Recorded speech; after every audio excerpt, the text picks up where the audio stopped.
Autophagy is critical for longevity, but if you activate mTOR, which you need for your muscle growth, it kind of contradicts the situation. So what can you do? Autophagy versus mTOR. How to balance protein for longevity. That's something I'm going to talk about today, so stick around. Hi, my name is Hachiaki Takamiya, a 62-year-old biohacker based on Japanese natural health and the author of Live Wiser, Not Smarter. Happy Earth Day!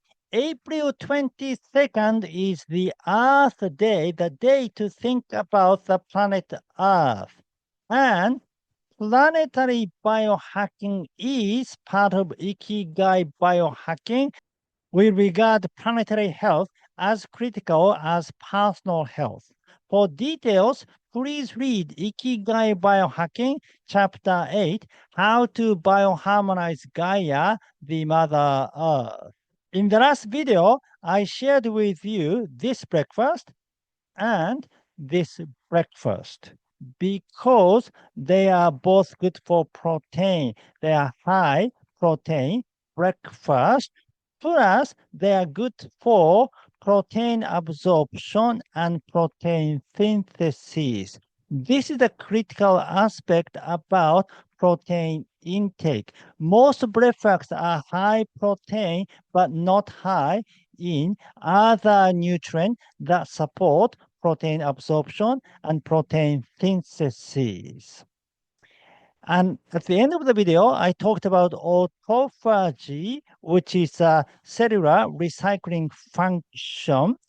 It's a natural process where your cells break down and get rid of old, damaged, or unnecessary parts. This helps keep your cells healthy and working properly.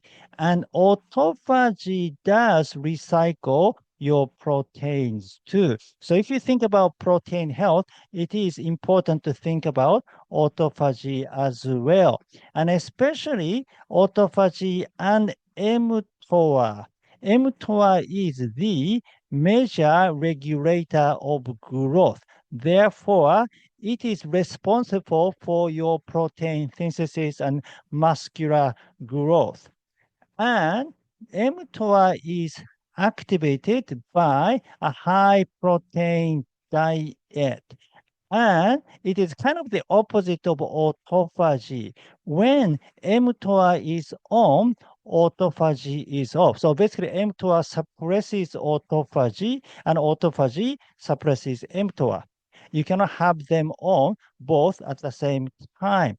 So autophagy is critical for longevity, but if you activate mTOR, which you need for your muscle growth, it kind of contradicts the situation. So what can you do? That's something I'm going to talk about today. So first, in today's video, I'll share with you Dr. David Sinclair's view on mTOR and high protein diets, and then how to practice intermittent fasting without sabotaging your protein intake, and then how to exercise to activate autophagy and mTOR, and finally, how to eat to maintain the balance between autophagy and mTOR. So please watch the video until the end. Now, those of you who just discovered this video today, this is the Ikigai Diet channel, which is a health and longevity channel. We usually cover things like diet, exercise, mindset, and sometimes we cover Japanese blue zones because there are several blue zones in Japan other than Okinawa, and we cover from traditional Japanese health method to modern Japanese health trends such as chokatsu. So basically, this is a channel about how to increase health span for people over 50 or 60. So if you're interested, please subscribe to this channel. Thank you. Now, do you know Dr. David Sinclair, the author of Lifespan? So David Sinclair is cautious about high protein diets, particularly those rich in animal based proteins. He argued that meat-based proteins contain high levels of branched chain amino acid, which strongly activate the mTOR pathway. But he doesn't talk about protein amount so much. So let's look at protein amount one more time. So RDA, recommended daily allowance, is 0.8 grams per kilogram of body weight. However, recently some experts are saying this is not sufficient and most people need up to 1.2 grams per kilogram of body weight, and people who are older or people who are physically active need up to 1.6 grams per kilogram of body weight. And some say that you need up to 2.2 grams per kilogram of body weight, which is a gram per pound of body weight. But David Sinclair doesn't specify the protein amount. So I don't know, what he thinks of those guidelines. But it looks like, based on what I've seen on the internet, looks like his idea is close to this RDA, zero point 0.8 grams. And then he is definitely not in favor of high protein diet of like 2.2 grams per kilogram of body weight. But I don't know what he thinks of 1.2 grams or 1.6 grams. Also, this is, based on David Sinclair's opinion, and some other experts don't agree with him. So again, I'm not here to judge who is correct and who is not. I'm not an expert, so I don't basically know. So here, not based on science, but based on the wisdom side, I'd like to discuss this issue, because even though we are not scientists and we are not expert, we're all humans and we have experiences. We have kind of a common sense, or kind of we can observe the nature and people to kind of feel what benefit us and not. We can, for example, observe some people who stay healthy into old age. Good example is the people in the blue zone, the centenarians in the blue zone. They're the living example of longevity. So how do they live? Do they have a high protein diet? Do they have low protein diet? Do they have a plant-based diet, or do they have an animal-based diet? We can just observe them to see what they do. So many of them are considered to practice a plant-based diet, but I don't think it is 90% as it is often said. Maybe 70% or 60% plant-based, because they do consume fish, and then they do occasionally consume meat and eggs. And quite often, I mean, some regions like Sardinia, Italy, or Italia, Greece, they consume cheese, which is like a dairy product too. So it's not completely plant-based diet, but not heavy on animal-based food either. So it's probably plant-forward or plant-focused diet with a kind of mixture of everything. So the Mediterranean diet is probably the best example to describe Blue Zone's diet. And there is a concept of yin and yang, which means the balance is important to avoid the extremes. And I think that's kind of the common sense, really. The middle way is probably the best for most people. So when you think about the protein amount, probably 2.2 grams is too high for most people. I mean, again, changes depending on individuals. If you're physically active, if you exercise a lot, if you're an athlete, then it's a completely different story. But if you're over 60 and just wanting to stay healthy into old age, not necessarily becoming athletic, then you do need certain amount of protein. You need to muscle mass to prevent from falling and things. But also, you need to think about your heart health, brain health, gut health, and everything. So it's really important to keep this good balance. And so depending on, how fit you want to be when you are like, 80s or 90s, it changes too. But generally speaking, maybe 1.2 grams or 1.6 grams are sufficient. But I think zero point 0.8 gram may not be sufficient. Again, I don't know. I'm not an expert on this. But that's what I do anyway. That's what I think at the moment, that aiming for between 1.2 grams and 1.6 gram. And then as for the ratio of plant sources and animal sources, in Japan, it is often considered that 1-to-1 ratio is ideal. So I told you about those two endoscope channel doctors. They recommended 1.1 ratio, but this is a common recommendation among many other Japanese doctors. It is a kind of a consensus in Japan at the moment that 50% of your protein sources should come from plant and 50% should come from animal. And so, but for me, within this 1-to-1 ratio, maybe 50% from meat and 50% from fish. So you want to include fish. Fish is significant because it has omega-3 fatty acid. It is good for, gut health, but also it contains high protein amount with all 9 essential amino acids in sufficient number. And probably you can include some eggs as well. Egg has other health benefit.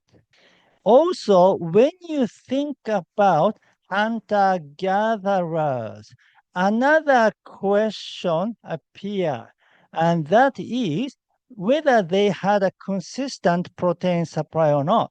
They didn't, because they probably went some days hungry without any food. But when they succeeded in hunting, then they had abundance of food. They had a feast. So this idea of having evenly distribution of protein across all your meals may be questionable if you think about that.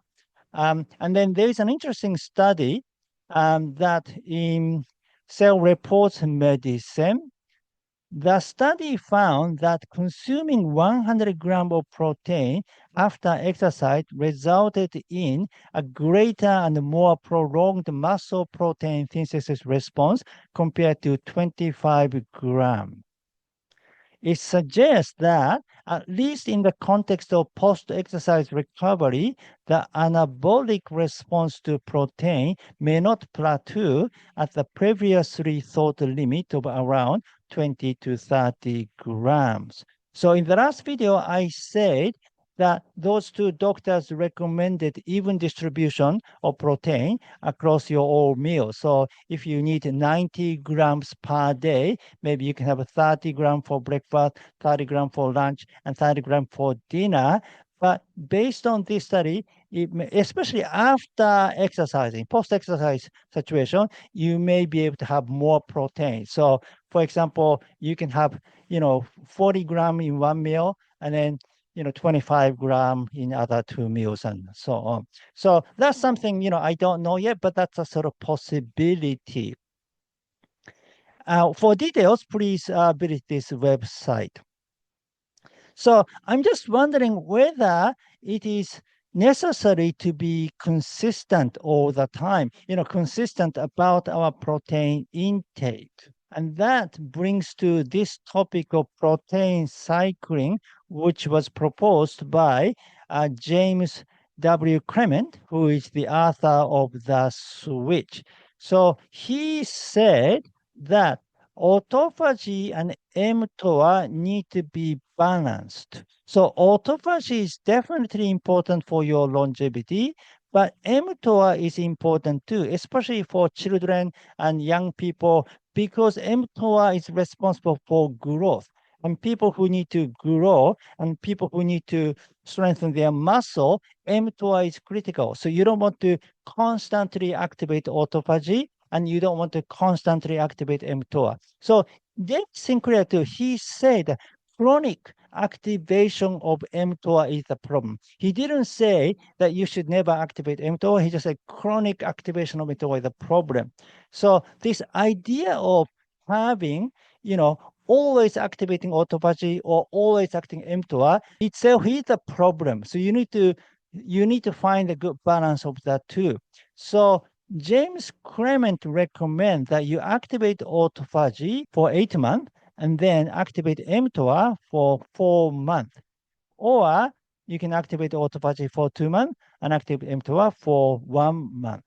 This idea of protein cycling is advocated by other experts too. For example, Dr. Mindy Paris, who is an expert on fasting, and Naomi Whittle, the author of Grow 15. So Dr. Mindy says you can activate autophagy for 5 days and you can activate mTOR for 1 day. So during the 5 days, you have a low protein intake and then you have a higher protein intake in 1 day. And Naomi Whittle recommends alternate days. So, Monday, Wednesday, Friday, you practice 16 hours fasting, for example, to limit your protein intake. But other days you have higher protein intake with 3 meals. And that I have practiced Hare and K intermittent fasting, which is a system of dividing weekdays and the weekend. So during the week is a K period where you want to discipline yourself, and then weekend is a Hare period, which is a celebration period that you can just enjoy and relax and eat whatever you like. So this system was that you practice intermittent fasting during the week, meaning 5 days, and then you eat 3 meals on the weekend for 2 days. So autophagy 5 days and mTOR 2 days. Now, so I practiced this method for a long time, but like last year, I felt there was a limit to this system, and that is having just 2 meals a day for 5 days might lead to protein deficiency. It was possible with 0.8 gram, but difficult with 1.6 gram because I used to think 0.8 gram was sufficient. But now I'm more convinced that we need, or I need, 1.6 gram because I'm 62 now. So I'm in the category of older individual and I exercise regularly too. So now I think that I need 1.6 gram and it is very difficult to meet this requirement just only with 2 meals a day. So how to practice intermittent fasting without sabotaging your protein intake? So I came up with this system that I practice weekly fasting. So this way, I do only 1 day a week. So even though my protein intake is very low this day, it's only 1 day a week. So it doesn't affect my overall health. And also, if I limit to just 1 day, I can practice prolonged fasting, such as 24-hour fasting or 36-hour fasting. So if you finish Sunday dinner and then don't eat at all on Monday, no breakfast, no lunch, and no dinner, and then you have breakfast on Tuesday morning, basically you're practicing 36 hours fasting. So that's what I do now. Or you can also do alternate day fasting, where you practice 16-hour fasting on Monday, Wednesday, and Friday, and you eat 3 meals on other days. That is another option. So, is there a way to practice intermittent fasting with 3 meals a day? Because if you're worried about protein deficiency, it is better to have 3 meals a day. Plus, there's another benefit to having breakfast every day because breakfast is very important to absorb all kind of nutrient, including protein, but also fiber as well. Many doctors recommend now that we need to have breakfast. So if there's a way to practice intermittent fasting with breakfast, that would be fantastic. Dr. Sachin Panda, who is a circadian rhythm expert, recommend 14 hours fasting, which means you eat within 10-hour window. So you eat 3 meals within 10 hours windows. For example, if you have breakfast at 9 a.m. and if you finish dinner at 7 p.m., you have 10 hours window and you have 14 hours fasting window. That is the ideal sweet spot for having 3 meals and then still practicing intermittent fasting. Dr. Tamotsu Yoshimori, the autophagy expert I often talk about, so he's saying 12 hours of fasting can activate autophagy too. And he practices this method. He has 3 meals at 7 a.m. and then he finishes meal at 7 p.m. So he has 12 hours fasting window. In my case, what I do is so I practice 36 hours fast on Monday, and then Tuesday until Friday, I practice 14 hours fast with 3 meals. And on the weekend, I make no rules. So just I eat whenever I want. So it may be 10 hours fasting window or something. Because I do drink kind of late at night on Saturday and stuff like that. So I do feel 14 hours fast is okay, but not sufficient for me. I don't feel hungry that much, but when I practice 36 hours fast, I do feel the hunger. I do feel the depletion of nutrient that I feel very kind of weak, but that seems to be working on my gut microbiome and my entire, body and cells and everything. So I find this system, working for me. But if 36 hours is too difficult for you, you can practice 24 hours, but skipping dinner instead of skipping breakfast. This way, you get to have breakfast every single day. But just on Monday, you skip lunch and dinner, then you can activate autophagy a lot too. You can also exercise to activate autophagy. So many people are saying now that instead of intermittent fasting, you can exercise to activate autophagy, which is true. And I once said that 60 minutes of low intensity aerobic activities can activate autophagy as much as practicing 72-hour fast. So yeah, that's another option. However, I find fasting and exercises are not the same. Maybe they can bring similar results, but not exactly the same. Because when I practice fasting, I do feel this depletion of nutrient, which I don't feel after jogging for 1 hour. I mean, it's a very good exercise and I am tired and everything, but it's not the same kind of depletion that I feel when I practice fasting, okay, prolonged fasting. So maybe both are important. I mean, you can do just either one. I mean, that's up to you. But for me, I like to do both.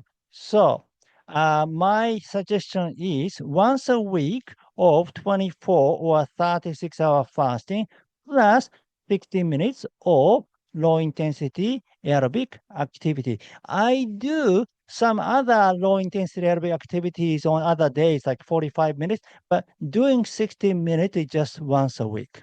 So with these two methods, maybe maybe I can sufficiently activate autophagy and can keep the good balance between my autophagy activation and mTOR activation. Also, I differentiate aerobic exercise and strength training.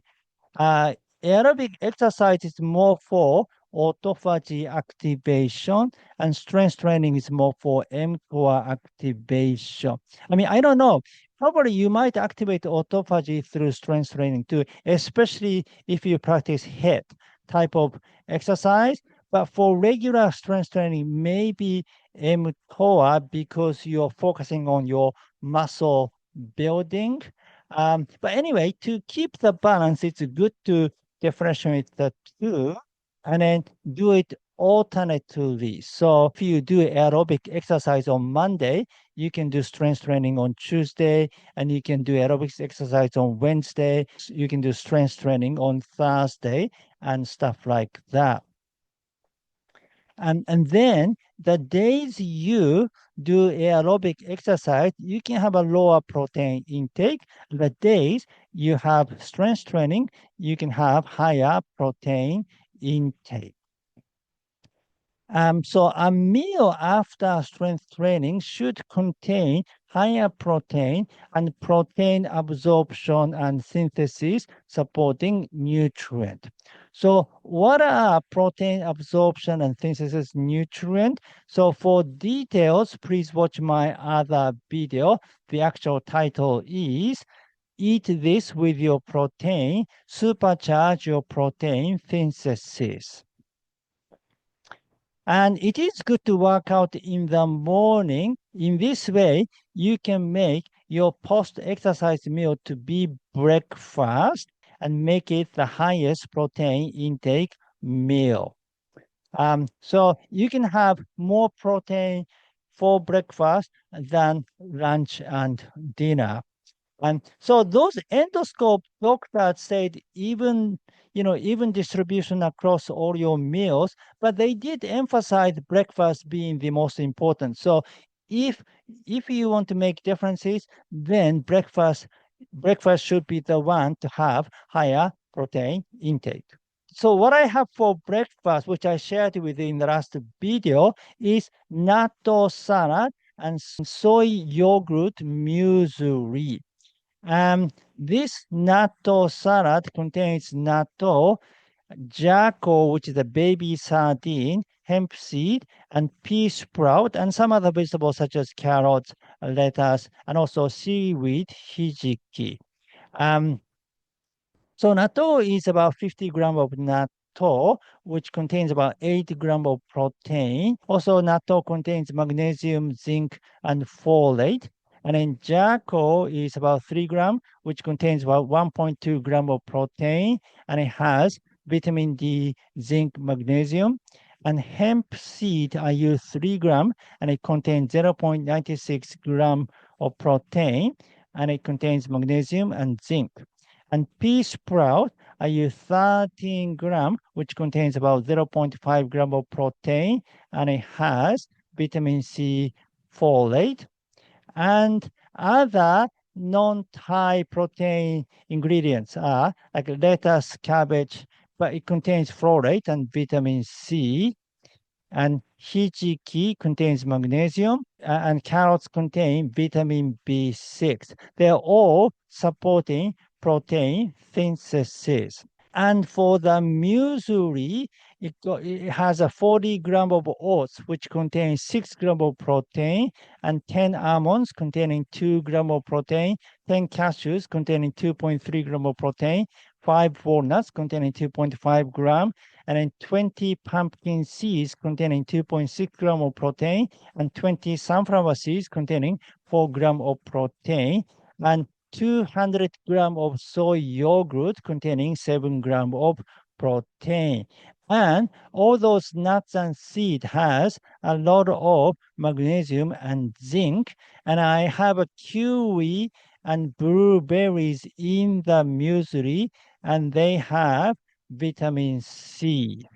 So natto salad is 10.66 gram of protein, and the muesli is 26.4 gram of protein. So altogether, 36.70 gram of protein. But now I'm thinking of adding egg to this breakfast on days that I do strength training. So in my case, Tuesdays and Thursdays.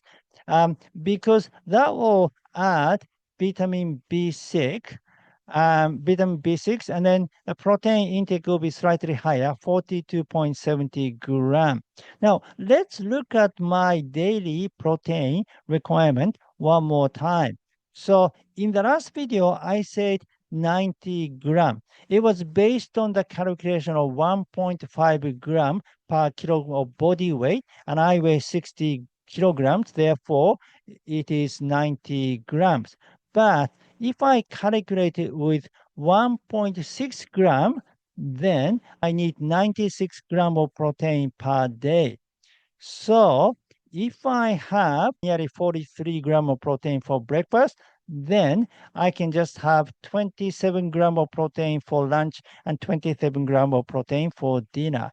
But for other day like Monday, Wednesday, Friday, I can just have a 36 gram of protein for breakfast and then 30 gram for lunch and 30 gram for dinner.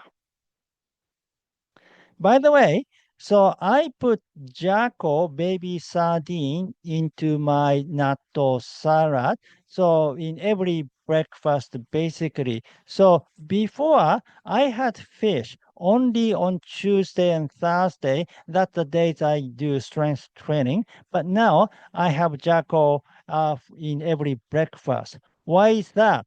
Well, that's something I'll be sharing with you in the next video. So muscle health is not the only thing in your longevity health. You need to think about, heart health, brain health, gut health, and bone health as well. So to plan your meal, including breakfast, you need to think holistically. That's something I'll be sharing with you in the next video.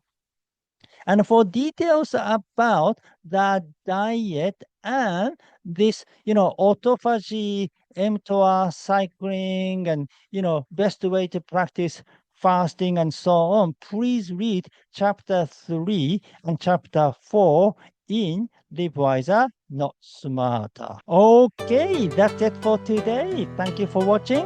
Again, my name is Hachiaki Takamiya, the author of Live Wiser, Not Smarter. If you like this video, please give me your thumb up and subscribe to my channel.